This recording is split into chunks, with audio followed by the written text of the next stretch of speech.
So what do Django, Wes, and Benson have in common, besides being jazz guitar legends? Well, they all use this octave technique. And you might think that really octaves are a Wes Montgomery invention, but you'd be wrong. Django Reinhardt actually played octaves way before Wes ever did. Throughout this whole lesson, we're going to go into detail about how Django plays octaves, how Wes then plays octaves and learned from Django, and then finally how Benson took all of that and sort of innovated on top of those styles. You'll learn a ton. Even if you know about octaves, I promise there's stuff in here that you have never seen before. And also I have an advanced octave lesson on George Benson coming exclusive to Chase's Guitar Academy, 7-day free trial in the links below. So let's get started with this first example from Django, which sounds like this. 3, 4.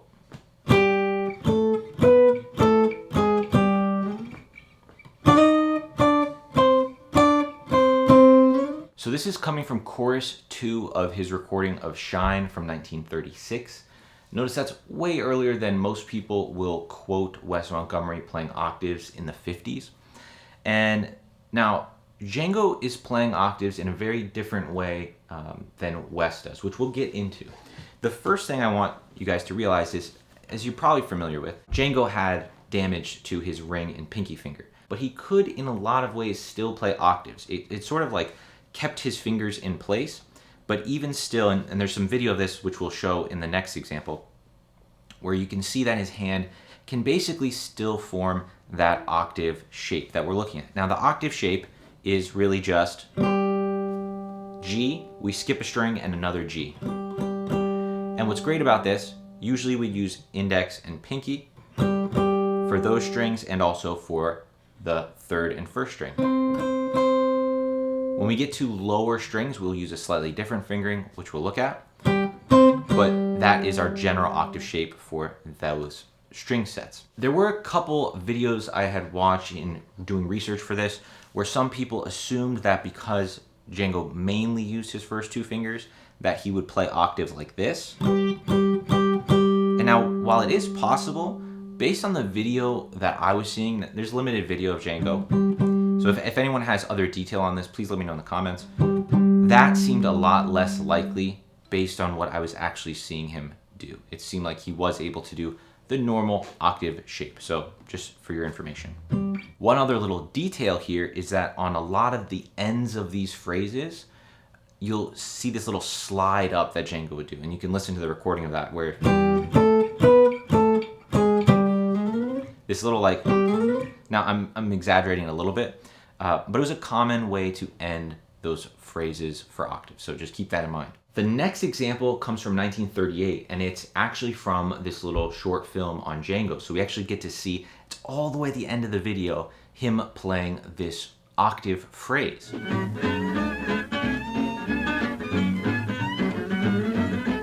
And that's the example I'll play for you now. 1, 2.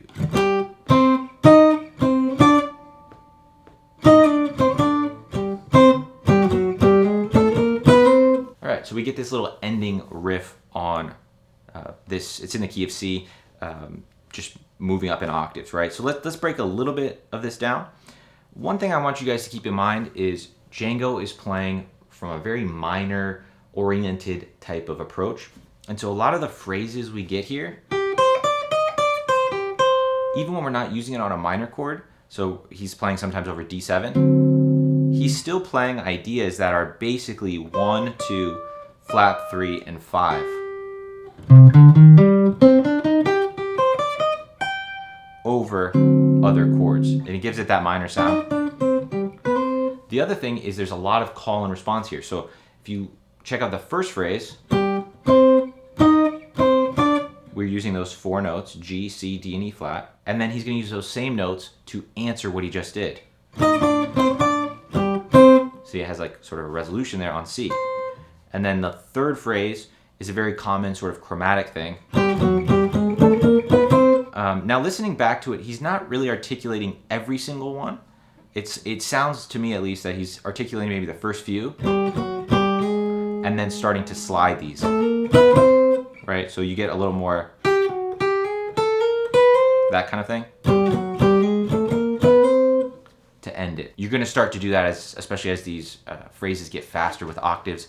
It can be tricky to play them fast, so you're going to use a lot of slides. Now this third example is coming from chorus 5 of his 1937 recording of St. Louis Blues. He has a lot of different recordings of it. And I picked this one because I want to also show some of the sophisticated nature of Django playing octaves. So I don't want you to think that, oh, because Django sort of started out doing this, he was doing them very basic, very simple, just chromatics or just simple ideas. He had some other ideas in here that become more of this bebop language with enclosures and other types of ideas. So let's take a look at this example and then see how that shifts into Wes's approach, which is different. Let's listen. 3, 4.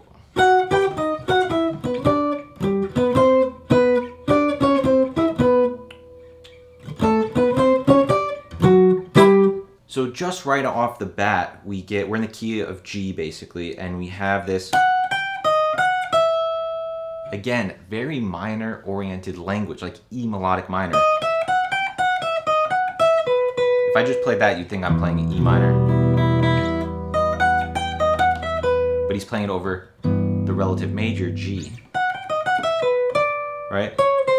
We also get these types of enclosures and chromatic patterns that we later see with John Coltrane on Giant Steps. There's a lot of advanced stuff happening here in addition to Django sort of developing this octave style. Now, Django doesn't use octaves a lot. They would be little sections of what he's doing, sometimes at the end of things like we saw in the previous example, or just like little build-ups, and then he would go back into single note stuff, a lot of his virtuosic playing.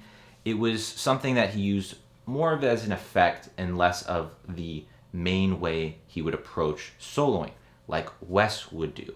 The other important element here, which we'll get into, is that let's think about the kind of melodic ideas that Django uses. Wes does some different types of melodic ideas, which I'll get into right now. So the first big difference here between Django and Wes is that Wes took the rhythmic variation and sophistication to another level. Not that what Django did was bad, but Django played a lot of eighth notes and quarter notes with his octaves, whereas Wes would really play these a lot more freely. And that's partly because he made octaves such an integral part of his style that he was very comfortable with them, playing entire courses as octaves. If you're not familiar, Wes is known for this sort of three-tiered approach to his solos, where he would start off with single notes, then if the solo was longer, he would go into octaves, and if he still had more time and was soloing, he might go into chord soloing. But it really followed in many of his solos, most of his solos, this single note into octaves into chord soloing. So you got that sort of automatic build-up, single notes, 2 notes with the octaves, and 3 or more notes with chords, just so you know where these octaves fit into a lot of his solos. We're going to look at this solo on this Milt Jackson tune, SKJ. It's a great blues that Wes is playing with Milt. He does an octave solo on this, and it shows a lot of his approach. For this first example, I want you to listen to how the rhythms he's using are a lot freer. 3, 4.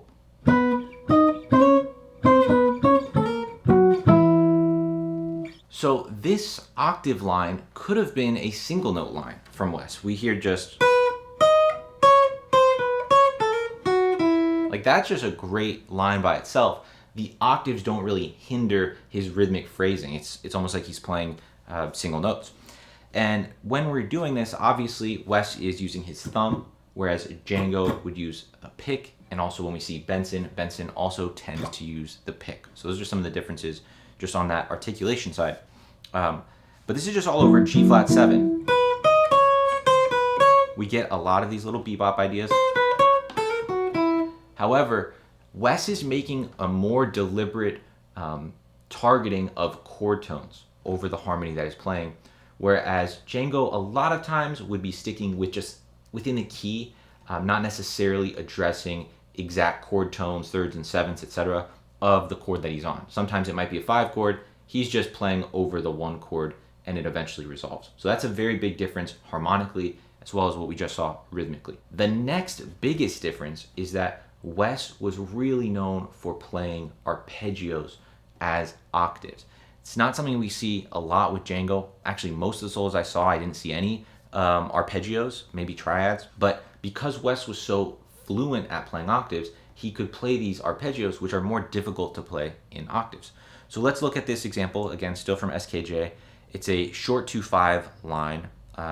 We have this arpeggio, and it just resolves nicely, but check it out. 3, 4. So 2/5 to D major, we have just an E minor 7, sliding up to the 9th. So E minor 9 arpeggio. Look how much of the guitar we have to travel to do that. We can use some slides here if we need. Helps with the articulation. But that's a little upgrade from what Django did, is using arpeggios in what you're doing. It's a little bit more challenging, but definitely worth it.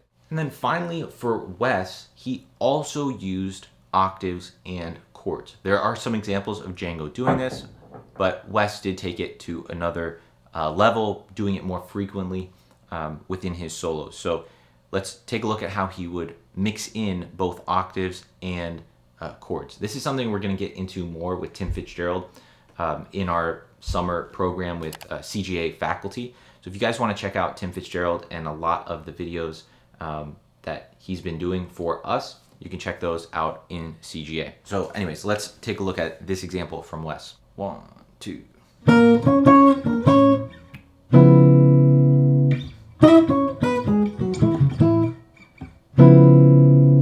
What a cool blues idea.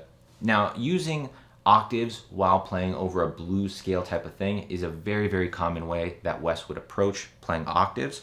So if we're on D flat 7, since this is a D flat blues SKJ, a lot of just D flat blues language sounds great as octaves, but mixing in some of these chords, and this is interesting too, because that's basically what we're used to seeing as like the quote Jimi Hendrix chord, this D flat 7 sharp 9, not a usual quote jazz chord that we might see here, but it sounds really cool in the context of these octaves with that hit. So with Wes being so known for octaves, how do we innovate on that idea and get something that Benson did? Well, Benson studied both what Django did and also what Wes did. He was a student of all kinds of approaches and styles and instruments even, and he was definitely familiar with what Django's doing and what Wes is doing. He's talked about that. So what he innovated on was filling out this octave. If we have this octave, we're skipping a string. Well, Benson realized I could add in a note in between there. So there's a few different ways Benson would do that, and that's what we're going to look into in this lesson right now with how Benson took these octaves to another level. There's another even more advanced level that Benson does with how he would play some of these in very specific ways that are just like mind-blowingly cool. I'm going to save that for an exclusive video inside Chase Guitar Academy, but I'll show you the sort of basic way that Benson would do this. I say basic, but it's still pretty cool and advanced. So the first one is adding in a fourth in between the octave. So if we have G and G, we would add in C, because C is a fourth above G. So let's take a look at an example here, and this is coming from Basie's Bag. I'm gonna play these solos a little bit slower than at tempo. My octave technique needs some practice. I'm a little rusty. And also, Benson's playing these very, very quickly, so it can be hard to really discern what is actually going on, and maybe not as approachable for you. 3, 4.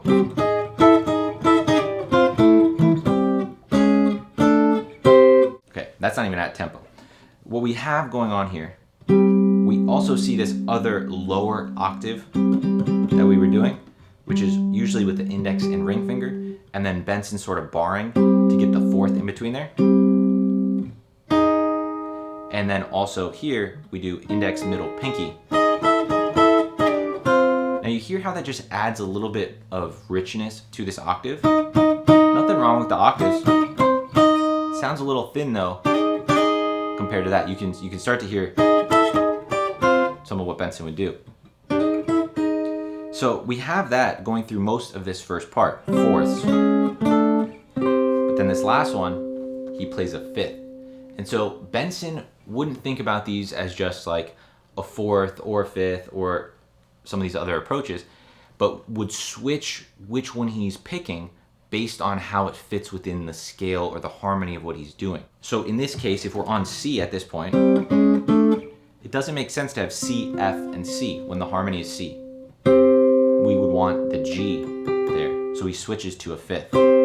Now, he's not really consciously doing this as much as he is just having practiced this for so long. He's sort of automatically switching to those kind of things when he's in this key. But let's look at another example that uses more of the octaves with the fifth in between now. And this is really going to combine fourths and fifths, since he uses them really within the same phrase, changing between fourths and fifths. This is again from Basie's Bag, just a different section. 3, 4.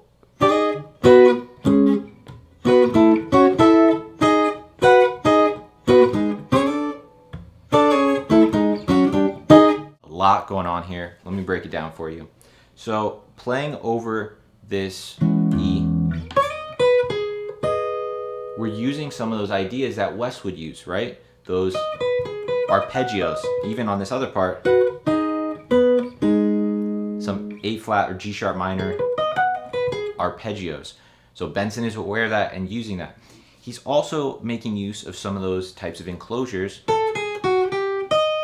that we would see Django doing, and adding in this mix of octaves with the fourth and fifth.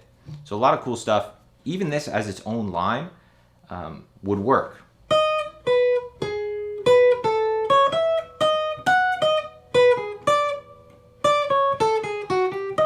Right? It just sounds like single note soloing. And the fact that he can do that while harmonizing these different octaves is honestly incredible. So the last example, most people know him for doing those fourths and fifths in between, but they forget about the other one, which is the octaves with the sixth in between. And this is something I talked about in my interview with Michael O'Neill, which you can check out there if you have not. And he does it in a bunch of places, but one of the common places would be the bridge of affirmation. So if we take an octave, this is a different shape for the octaves, F and F. We're going to go a sixth up from F, F to D. And we have that D string is skipped, so you have a string in between skipped. It's a really nice way to harmonize an octave because of that sixth and third. And so we can harmonize the melody here. So if we have the affirmation melody on the bridge,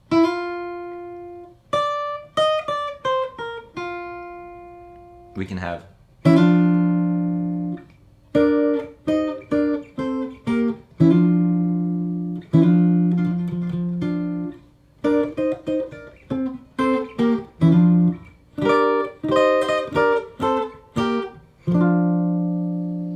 Now I'm doing this sometimes with fingers, sometimes with pick. I think if you're going to do it with pick, you do need to practice so that you make sure your ring finger mutes the third string. Right? Because I'm getting a little bit of muting there. So this is something I need to work on here for this. But it's a really great sound. In that interview with Michael, he goes into some other ways that Benson would use this approach over different chord types. Really, really interesting, and something I'm going to make another whole study on so we can practice this, so I can practice this as well within Chase Guitar Academy. All three of these masters use this octave technique in slightly different ways, all building off of each other, with Django sort of starting it off. And it's really, really great. If you guys want to check out more of this, I have a bunch of lessons on Wes, 1 or 2 on Django, or you can check out Stefan Rembel, who's a great gypsy jazz guitarist as well, and obviously a bunch on Benson. I'll leave some of those videos in the description. Thanks for taking the time, and maybe I'll see you in Chase Guitar Academy for the advanced Benson octave lesson.